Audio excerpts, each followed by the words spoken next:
Uh, all right, Kevin, teach us. Okay, yes, okay. Refer Shlema for Shifra Simcha Batieta and all Cholim Klal Yisrael, and for a swift victory against the evil Rishoyim who are attacking us. Amen. Amen. Okay. Okay, continuing the theme of Havdalah. In the case with a Kiddush, one may fulfill one's duty with Havdalah by hearing it recited by another person. Both parties must have in mind that it is being said for the listener's benefit. They must be yotzi. That's the word we use in Hebrew. It is possible a woman should always hear Havdalah from a male rather than recite it herself, as certain authorities do not regard it as an obligation for her. Okay, most authorities state that one cannot fulfill one's duty of Havdalah by listening to it over the telephone. However, if a woman is confined to the hospital, there's a view that she may listen to her husband's Havdalah in this manner. Okay, and let's just the last one. If one forgot to recite Havdalah, it may be recited until sunset on Tuesday, the Tuesday following the Motzei Shabbos, but without the blessings for the spices and the flame.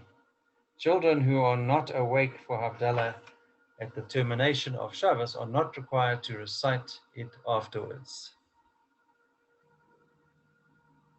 Okay. Yes. All right. Let's get started with the Gemara share. We don't have long. We have exactly a half an hour. But I think, Kevin, I would rather you have spent quality time with your mom, because it's such a special period of time that you're here in South Africa. And I wish you a full refuah, my friend, honestly. Amen. I'm coming. I'm leaving on Wednesday, so okay. Yeah. So yeah, we need to use this time effectively to see your mom. All right. I'll tell you where we ended off yesterday, Art. I know you were under a huge amount of stress and you never had a chance to hear the shir. But I just want to give you just a summary of one or two points quickly, without going into all the detail. Is in order for there to be inherent doubt, both the parties have to have a certain amount of doubt. What do we mean? Is that if you have the standard case with Sumchus and the rabbis having a disagreement in terms of what happened in the Bava Kamma 46b, you're dealing with an ox that gored a cow, and her dead fetus was found at her side. So it's unknown whether the cow aborted the fetus like spontaneously. So, for example, before being gored, just time-wise. At which case the owner of the ox that gored isn't liable for the fetus, but liable for the mother, because it's clearly, you can see she's got a lung punctured or something. Or whether it aborted as a result of being gored. So what do we mean? Is that when the mother was gored, the body went into shock, and therefore just like somebody when they're in a car accident or something, sometimes they lose their bowels. She obviously lost her muscles, etc., and she gave birth prematurely, at which case has killed the fetus, either from exposure or the fact that she was dead and couldn't nurse the cough. Whatever it is, we don't know the timeline at which this happened, because both the damager and the damaged party arrived at the scene. And they can see what happened. They just don't know when the fetus died. So this is a case where both the damager and the damaged have an inherent doubt as to where the timeline of the fetus took place. In this particular case, Sumchus says, look, we don't know. For the mother, the damager pays full payment. If it's a muad, or half payment if it's a tam. And with the fetus, they split the difference. So obviously, if it's a tam attacking ox, and the fetus was worth 20 zuz, for example, then they split it into 5 zuz. Why? Because for tam you would pay 10 zuz, and then you split half of that, because we don't know, in terms of question, the responsibility of the damager. In a case of muad, if it was 20 zuz owed for the fetus, then the damager would only pay 10, because again, we're not sure if it's his fault or not. The rabbis say, no, doesn't matter. The burden of proof is incumbent upon the damaged party to furnish. Otherwise, the damager doesn't have to pay because you need to extract money from your fellow. You're the one who has to bring the proof. So that's clear, but then that's a case of perhaps, because it's inherent doubt. Gemara is dealing with now a case of certainty. Why? Because both parties seem certain that what happened. The damager seems certain that the ox that his ox was pursuing actually ended up damaging himself on a rock. And therefore it's groma, it's indirect damage. Okay, he ran away from the attacking ox, but he wasn't gored by that attacking ox.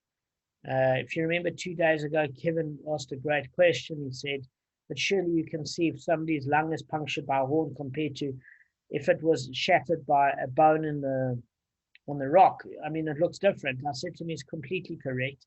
The only thing of it is if we're dealing with the Torah of Keren, it could be that the ox kicked the other ox. So from what you call flat impact damage, a breakage is breakage. It's not a piercing. So it could happen with the Torah of Keren. We also said that in the case of this latter part of the Mishnah, the damaged party said your muad ox damaged my ox, or he said your large ox damaged my large ox. And the damager said, no, it's not true. It was the time that damaged your ox, and basically my smaller ox pierced your larger ox. Basically, each one wants to try and extract as much payment from the other as possible.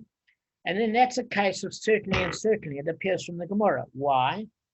Because it seems that both parties are adamant. Why? Because if you look at the tone of language, the tone of language is very clear. It turns around and says, your ox did the damage. And this one says, not so. So when you say not so, it sounds as like the defendant is absolutely defiant and certain of his point of view. And we're saying that doesn't, just because somebody acts like that doesn't mean it's true. Why? Because Arthur Gavin was saying, but these are meant to be holy people. They shouldn't try and con each other. And he's right. But if one person is reasonable and the other person is unreasonable, the reasonable person becomes unreasonable.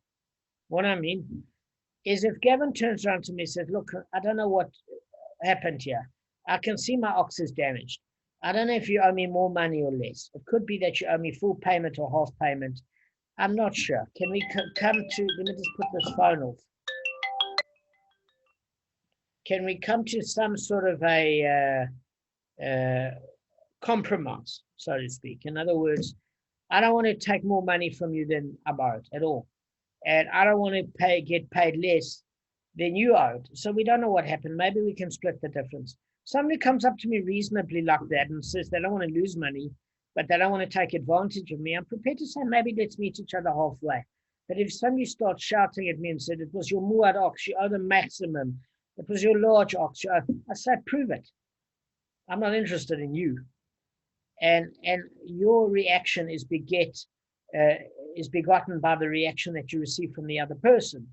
So, so that's the case. It seems certainly and certainly. So what came out of this is, well, they both can be certain, but the judge doesn't know unless there's information. It's inherent doubt for the judge. And we also said yesterday, you're watching a soccer or rugby match. Each party loves their team, so they're emotionally vested. They think they see what they see. They might be on different sides of the stadium. They might have viewed it differently. I don't know. They might be lying through their teeth. Who knows? Either way, it's still a case of, despite the tone seeming certainty and certainty, or certainly and certainly, it's the same thing. It means that they're adamant. Is at the end of the day, whether that's the tone or not, you can't prove anything. It's inherent doubt. So who brings this up is Rav Pappa. He said it has to be inherent doubt, because if the first part of the Gemara is talking about, or the first part of the Mishnah is talking about certainly and certainly, then the last part of the Mishnah must be talking about certainly and certainly, right? First part is what, Arthur? Your ox is chasing Gavin's ox, and Gavin's ox, we don't know how it got injured. Gavin thinks it's your ox, you think it hit itself against a rock, whatever. Second part of the The latter part of the Mishnah is stating, listen, two people are fighting. There's two oxen for the damager that attacked two oxen. One of those oxen attacked one of the oxen from the damaged party. And there's a dispute. Do you owe me more or less? Was it more? Was it tam? Was it large? Was it small? So he's saying it's a case where that it's got to be a case of perhaps and certainly. It can't be a case of certainly and certainly. Why? Because then it's going to mimic Rabba Bar Nasa. So let me tell you how it plays out here. So it's saying, Rav Pappa said, well, if it's true that the first part of the Mishnah is discussing a case of certainly and certainly, and the latter part of the Mishnah also speaks of a case of certainly and certainly, because in order to be consistent, it can't have one like certainly and certainly and one perhaps and certainly or whatever. If one of the damaging oxen was large and the one was small, and the damaged party says the large ox did the damage, while the damager said not so, rather the small ox did the damage. Or if one of the damaging oxen was a tam and one was a muad, and the damaged party said the muad did the damage, while the damager says not so, rather the tam did the damage. In both cases, the burden of proof rests upon the one who seeks to exact money from his fellow. This implies that if the damaged party does not bring proof, he takes as much as the damager says. And this is why Rav Pappa is proving that it's a case of certainly and perhaps. Why do we mean certainly and perhaps? Because that's still inherent doubt. It's not like certainly and certainly. Why are we saying this? Because let me tell you what happens after. I'm addressing Arthur just to fill him in. It wasn't his fault that he didn't listen yesterday. He wasn't feeling well on the bombings and everything else. Are there stomach bombs or there's a bomb in Israel? So what we're saying here is that Rav Pappa is saying, look, if you're going to have a case of certainty and certainty, you're going to have a problem because the argument is going to escalate to where you're going to say, Damon, you owe me the most. And I'm going to say, well, prove your case. And in the meantime, you get nothing. So if it comes before the court, now all of a sudden, unless the damaged party can furnish evidence, he gets nothing. This is the argument of Rav Bar Nasa. Up until the point where they're prepared to negotiate and say, maybe this, maybe that, both parties are in a compromising mood. And even the court might be in a compromising mood and say, guys, come to some sort of an arrangement. So what this is proving, according to Rav Pappa and the rabbis, is the more dafka you get and obstinate in terms of wanting the max, the more you'll come away with nothing. And the proof of it is that's why Rav Pappa is saying maybe it's a case of perhaps and certainly, or certainly and perhaps. He's saying because if not, the burden of proof can't rest. In other words, if the burden of proof rests on the one who seeks to exact money from his fellow, he will either get payment in full for what he's accusing the other of, if there's proof, or if not, he'll get nothing. But if the implication is that the damaged party, if the damaged party doesn't bring proof, he takes as much as the damager says. This means that they've come to some sort of a compromise. Okay? In other words, the damager says that, listen, it was a tam or whatever, because he knows he can't prove his case in court. So he has to at least come to the point. Most people, Gavin's right, that are, if you know your property destroyed somebody else, even in this rotten generation, but especially in the generation Gavin's talking about, most people would at least admit to owing something.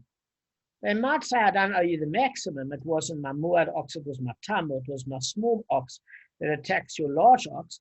But they're not going to try and steal completely, Gavin, from the other person if they know they did damage. There's a conscience. They also have to take a shavua, an oath, etc. There's a conscience. Does that make sense? So they're not going to get away with nothing unless they're pressed. So Rav Pappa is proving that this proves it's a case of certainly and perhaps. Because one of the parties is certain, otherwise it doesn't end up in court. They're going to come to some sort of compromise before court. So what is this case, Arthur, that we're going to discuss now of Rabba Bar Nasa? So let me tell you what the case is, and then it's going to be a lot clearer for all of you guys. Shall we say that this is a refutation of Rabba Bar Nasa, who said that if the plaintiff claimed wheat from him, and the defendant admitted owing him barley, he is exempt from paying even barley. Can I repeat this, Kevin? Yeah. Okay. So Rabbi Bar Nassan said, look, there is a case that comes to court that the plaintiff is the person that's suing the defendant. And he says, listen, you owe me 100 seah of wheat. And the defendant says, actually, I owe you 50 seah of barley, funny enough. And then the case is thrown out of court. You look like you're falling asleep. Are you okay, Kev? Yeah. Okay. So what we're saying is, listen, why is it thrown out of court? It shouldn't be thrown out of court. In other words, you suing me, and you say I owe you 100 seah of wheat, and I say, actually, I owe you 50 seah of barley. You would think that the court would say, all right, that's fine. Maybe let's work on 75 seah of barley. Let's come to a happy medium of barley or something. Why is the case thrown out of court? Because it's not, because it's not, what's it called? I don't know. It's not certain and certain. What's it called? What did you say earlier? It's not certain and certain. No. In fact, the opposite. In fact, the opposite. This is the case. What it's saying is, why is it thrown out of court? Is because if I am certain that you owe me wheat, Gavin, I'm 100% sure you owe me 100 seah of wheat. I'm not interested in you paying me 50 seah of barley. You trying to con me. So even if we get to 75 seah of barley, where the court gives us a happy medium, but wheat is worth 5 times of barley, and I feel I'm owed 100 seah of barley, but I don't have it in writing, I'm not going to accept that. I feel like you've stolen from me. And therefore, I have given up my claim of barley because I don't even acknowledge you owe me barley. You don't owe me barley, you owe me wheat. This is nonsense that you're going to pay me 1/5 for barley. You never borrowed barley, you borrowed wheat. And therefore, I'm letting go of my claim for barley because I'm focusing on the wheat you owe me. Therefore, the case is thrown out of court. If I say to you, listen, perhaps my memory isn't perfect, and I say to you, listen, you owe me 50 seah of wheat, and you say 50 seah of barley, and I'm thinking back, and the case was 2 years ago. I think, was it barley, was it wheat? I don't remember. And I say, all right, maybe we can compromise. I don't remember if it's barley or wheat, but if barley is 4 times the amount, then let's compromise at a halfway mark of 50 seah, like a halfway mark of product. And you, unless you can prove to me that it was barley for sure, that I write something down to you, then we can come to some sort of an arrangement, but not if I'm adamant about my point of view. Does that make sense? Because I've sorry, I made a mistake. They're both certain. It's the same, similar to the other example, but now what's happening is you've got different products that they're working with. You know, before we were working with ox and ox only. Now we barley and wheat. It's mixed. That's why. No. But it was a case even before when you're purely dealing with oxen, because let me just bring the analogy together. Kev, are you with me? You're falling asleep. Yeah, I'm keen to hear it because I'm trying to okay. It myself. It doesn't matter if they're both oxen. If you are absolutely adamant, you've seen my muad ox damaging other oxen, right? You're the damaged party. And you know my ox is crazy, and you know my other one is as docile as Kevin at the moment. Okay?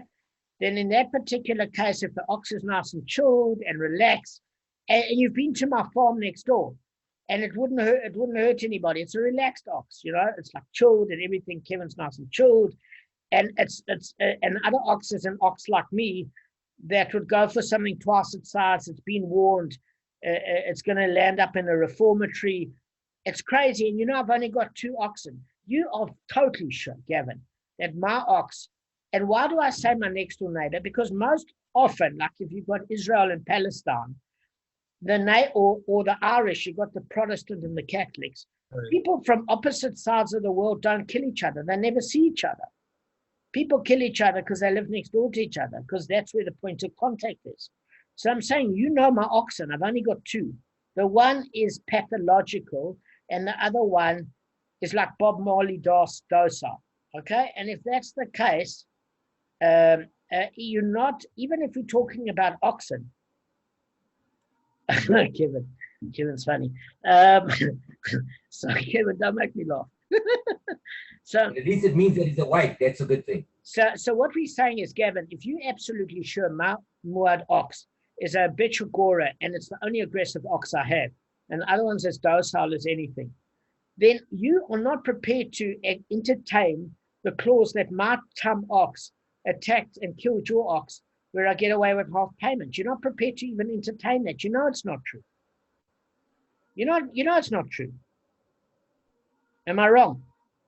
No, I understand this, Damon. What I'm trying to say is that the one's thrown out of court because you're dealing with different. No, you're not. That's not what's thrown out of court. Just hear what I'm saying. But the two options, he's not thrown out of court. No, Gavin, listen to what I'm saying again. I know what you're saying. You're not hearing what I'm saying. I've gone through this many, many times. It has nothing to do with the fact. Let me just explain to you what it is.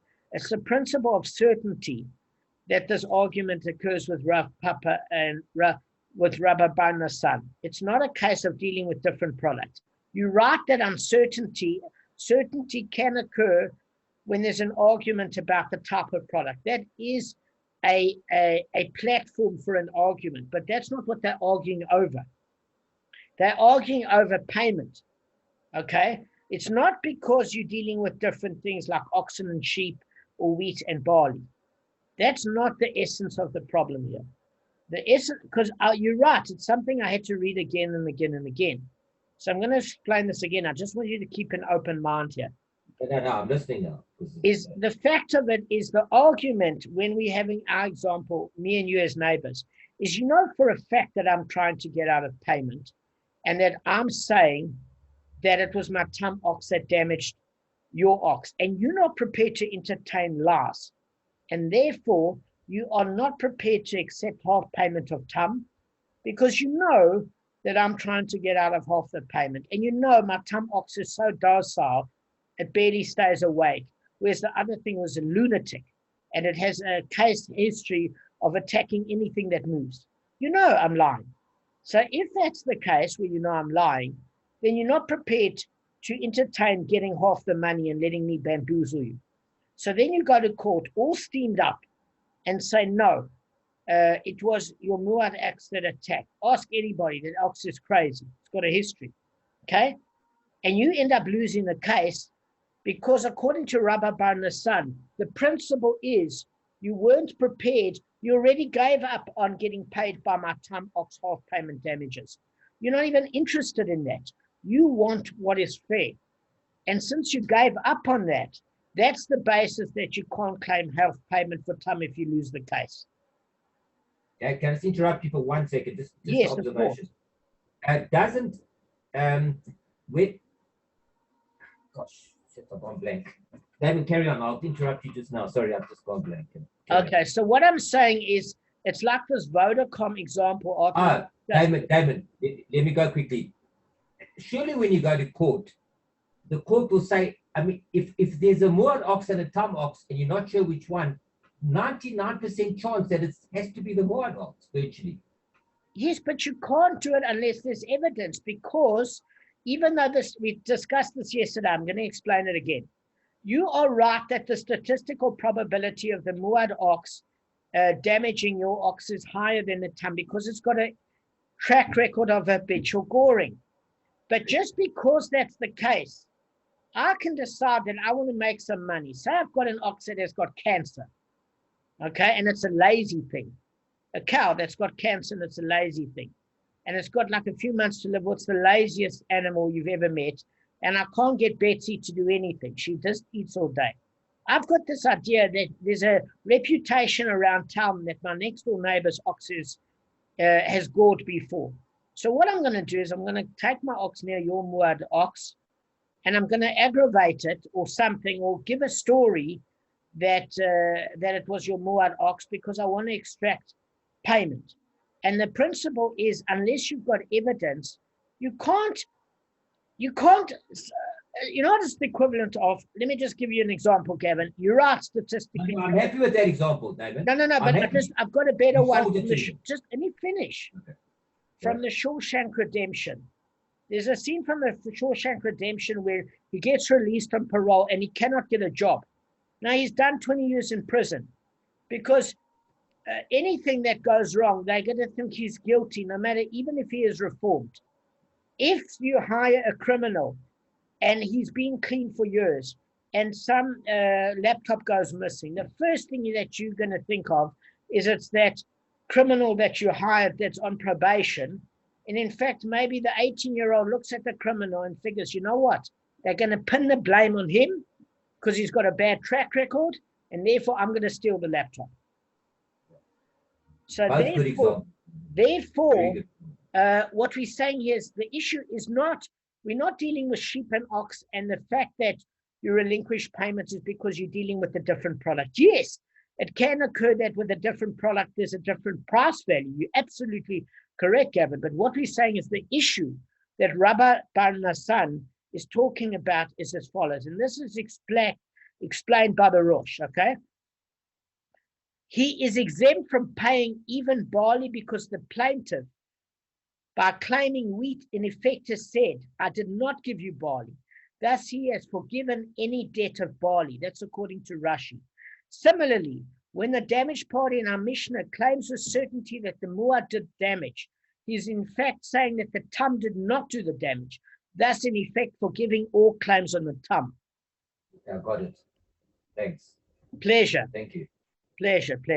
So it's a case of this Vodacom thing. Arthur, this ridiculous man, has been suing Vodacom for 20 years.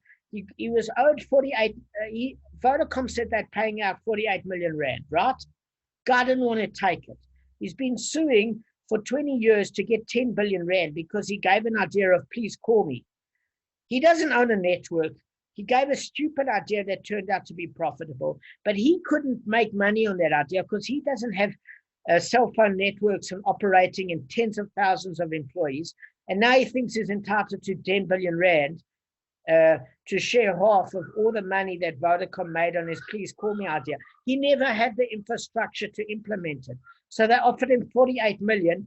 He spent 20 years of his life on this particular issue with also money from private citizens trying to crowdfund him because they thought it was a poor case of David versus Goliath, when in fact it was a case of greed.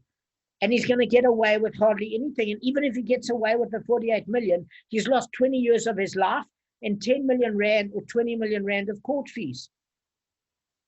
So the thing of it is, this is exactly what we're saying.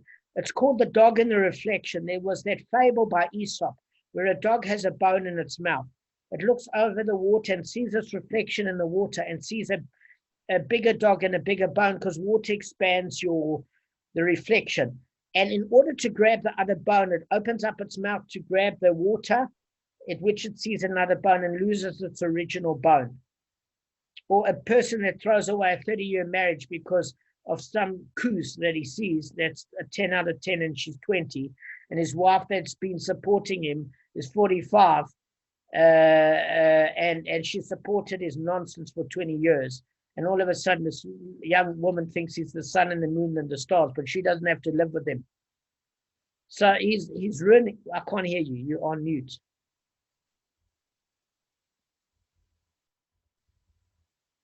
I thought you were going to say Damon, no, the Holy Ghost, the Son and the Holy Ghost, the Father and the Holy Ghost.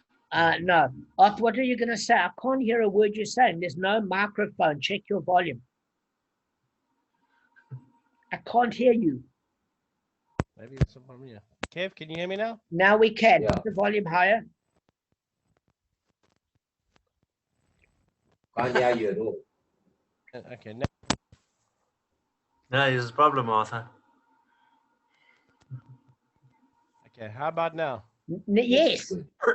Okay. It's a very sensitive connection here. Dan's, I was 45. I'm married 20 years. Are you hinting? No, I'm not hinting because you adore your wife and both of you would be lost without each other. You're actually a great couple as an example. Fantastic. I'm talking about a person that forgot that in high school they only could get one date, and now and now all of a sudden they've got a short memory in terms of what they owe their wife in terms of gratitude. All I'm saying, guys, here is a principle is very, very simple. Is at the end of the day, when you try and grab too much, you can lose everything. And that was the principle of Rabba Bar Nasa. I'm sorry if this seems a repetition. We're going to go through an example where Rav Pappa discusses next session why this has to be a case of perhaps uncertainty. Why? Because if the damager, if the damaged party says certainly, he's going to lose his claim. Oh, come on. Okay. He's going to lose his claim. If he's adamant, he's going to have to bring proof. If he says maybe, then he hasn't given up on the fact that he could get payment for the ton. He's saying, I think he could, Kevin, he can say, I think it's more likely your Muad ox caused the damage, but I'm not giving up payment of the ton. Can we come to some sort of compromise? You're not sure, I'm not sure. It's more likely it's your Muad. Can we at least make it a halfway mark to get paid 3/4 instead of half? And the court also then the court won't think that the damaged party is, like you said, creatively taking his Betsy cow that's got cancer and throwing it at the Moab to get correct. And they might say, you know what, you have to come to a compromise because it's more likely the Moab dealt with it than the Tum. So I think the court doesn't want to have its time wasted without evidence. So I think this is in fact the essence of it. So Rav Pappa says this is not a refutation of Rabba Bar Nassan, because in this case of the Mishnah talking about perhaps and perhaps or perhaps and certainly, because if it's talking about certainty and certainty or certainly and certainly, then it actually means that it's going to go back to Rabba Bar Nassan's principle that now you're going to have to bring evidence. So it can't be a refutation. Otherwise, Simchus's principle wouldn't apply. And it's not even that. It's not even Simchus's principle, because what we're saying here is that they're basically coming to the compromises as much as the damaged party is saying. That's Simchus's principle, because that they meet halfway in the middle. Even if they don't meet halfway in the middle, they've got to at least meet Gavin at the point where the damager agrees, because otherwise he could get nothing unless he furnishes evidence. All right, guys, thank you. Gavin has to go. I hope today's share was a bit clearer. It was good for me. Yeah, okay, I'll stop recording.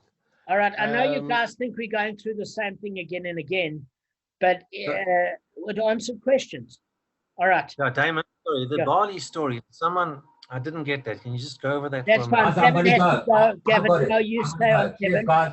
Speak to you later, Kevin. I'll give you a call. Cheers, guys. Okay. Cheers, eh? Kevin, what I'm saying is this. It brings a case in the Brisa where you turn around to me, you say to me, okay, let's just say I borrowed 100 seah of barley from you and I owe you 50,000 rand. And then we come to court and I turn around and I say, you owe me, say I borrow 100 seah of wheat and I owe you 50,000. And you and I both know, and I'm lying in front of the court, right? Okay. But then I get to court and I make up some story. I say, no, Kevin, I think you're right. I think I owe you maybe 50 seah or 60 seah of barley. You're not going to like getting paid 1/10 of the value, because maybe it's worth 5,000 rand instead of 50,000 rand. Just hang on off. And therefore, based on that, you're not prepared to entertain my paltry offering because you know I'm lying. So then you say it's unacceptable. I want 100 seah of wheat. And the court is saying, unless you provide evidence, you're not getting anything, because you're not even acknowledging the claim for the barley. You've given up on that claim because it's not a real claim in your head. The only real claim in your head is what I owe you for wheat. And therefore, you're not going to turn around after and say, okay, give me whatever you can with barley. If you come into the court and say, I haven't been lying to you, because the court doesn't know.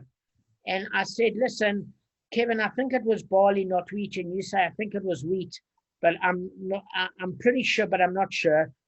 Then the court will say, look, let's at the end of the day maybe work out a halfway mark between the barley and the wheat, because neither of you are 100% sure. Because you don't have evidence, so you can't prove your case.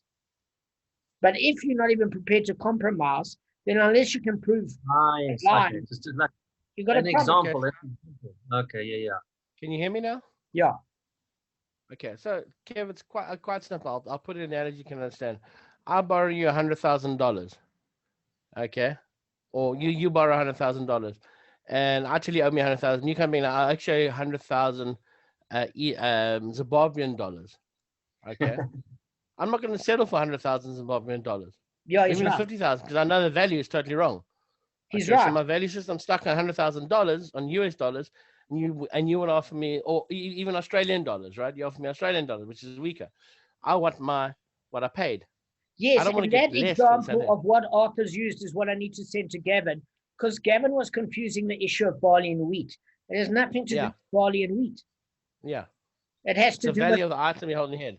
that's exactly it. It's not about oxen and sheep or barley and wheat. It's about not being stuffed for money. Yeah. Arthur, I'm going to save your recording. That's why I haven't stopped. You came up with a gem.